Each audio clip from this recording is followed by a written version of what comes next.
राष्ट्रपति द्रौपदी मुर्मू ने दिल्ली के उपराज्यपाल की शक्तियां बढ़ा दी हैं। अब एलजी राजधानी में अथॉरिटी, बोर्ड, कमीशन या वैधानिक निकाय का गठन कर सकेंगे। इसके अलावा वो उन सभी बॉडीज़ में मेंबर्स की नियुक्ति भी कर सकेंगे। आपकी जानकारी के लिए बता दें कि इससे पहले ये अधिकार दिल्ली सरकार के पास थे।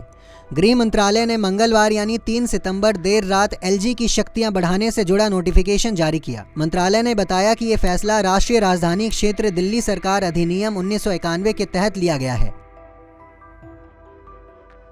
केंद्र सरकार के हस्तक्षेप के बाद दिल्ली नगर निगम यानी एमसीडी की 12 वार्ड समितियों के चुनाव आज ही होंगे। उपराज्यपाल वीके सक्सेना के निर्देश पर एमसीडी के आयुक्त अश्विनी कुमार ने सभी वार्ड समितियों के चुनाव कराने के लिए पीठासीन अधिकारी नियुक्त कर दिए।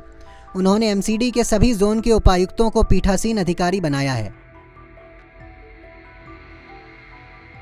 इससे पहले मेयर शैली ओबरॉय ने वार्ड समितियों की चुनाव प्रक्रिया पर सवाल उठाते हुए पीठासीन अधिकारी नियुक्त करने से इनकार कर दिया था। इस बीच केंद्र सरकार ने उपराज्यपाल को पीठासीन अधिकारी नियुक्त करने का अधिकार दे दिया।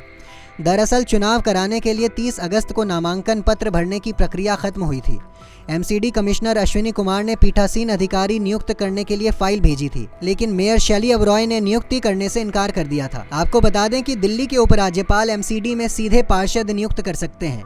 इसके लिए उन्हें दिल्ली सरकार से सलाह लेना जरूरी नहीं है। ये मामला सुप्रीम कोर्ट में था। 5 अगस्त को कोर्ट ने कहा कि दिल्ली नगर निगम में 10 मेंबर नॉमिनेट करने के राज्यपाल एलजी के फैसले को मंत्री परिषद की सहायता और सलाह की आवश्यकता नहीं है। सुप्रीम कोर्ट ने उपराज्यपाल के 10 एल्डरमैन नियुक्त करने के फैसले को बरकरार रखा था। दरअसल एलजी विनय कुमार सक्सेना की तरफ से इस साल 1 और 4 जनवरी को ऑर्डर और नोटिफिकेशन जारी करके 10 एल्डरमैन मेंबर की नियुक्ति की गई थी। इसके खिलाफ दिल्ली सरकार ने सुप्रीम कोर्ट में याचिका लगाई थी। आपको बताते हैं कि एल्डरमैन की नियुक्ति का कानूनी प्रावधान क्या होता है। दिल्ली नगर निगम अधिनियम 1957 के अनुसार एलजी 25 वर्ष से अधिक आयु के 10 लोगों को दिल्ली नगर निगम के लिए एल्डरमैन नियुक्त कर सकता है। एल्डरमैन बनने के लिए व्यक्ति को नगर पालिका से जुड़े काम का अनुभव और नॉलेज होना जरूरी है। एल्डरमैन को जनता के हित में नगर पालिका को फैसले लेने में असिस्ट करने का अधिकार होता है।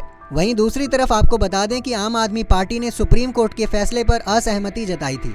आम आदमी पार्टी के सांसद संजय सिंह ने सुप्रीम कोर्ट के फैसले को लोकतंत्र और संविधान के लिए बड़ा झटका बताया था। उन्होंने फैसले पर अपनी असहमति व्यक्त करते हुए कहा था कि कोर्ट का फैसला मामले की सुनवाई से एकदम उलट है। सांसद ने कहा था कि दिल्ली को अन्य राज्यों की तरह यह अधिकार मिलना चाहिए। साथ ही साथ आपको बताते चलें कि केंद्र सरकार ने इसी साल 13 जुलाई को जम्मू कश्मीर के उपराज्यपाल यानी एलजी की प्रशासनिक शक्तियां बढ़ाई थी। दिल्ली की तरह अब जम्मू कश्मीर में भी राज्य सरकार एलजी की मंजूरी के बिना अफसरों की पोस्टिंग और ट्रांसफर नहीं कर सकेगी। ऐसी ही खबरों के लिए देखते रहें punjabkesari.com। साथ ही कमेंट सेक्शन में अपनी राय जरूर दें।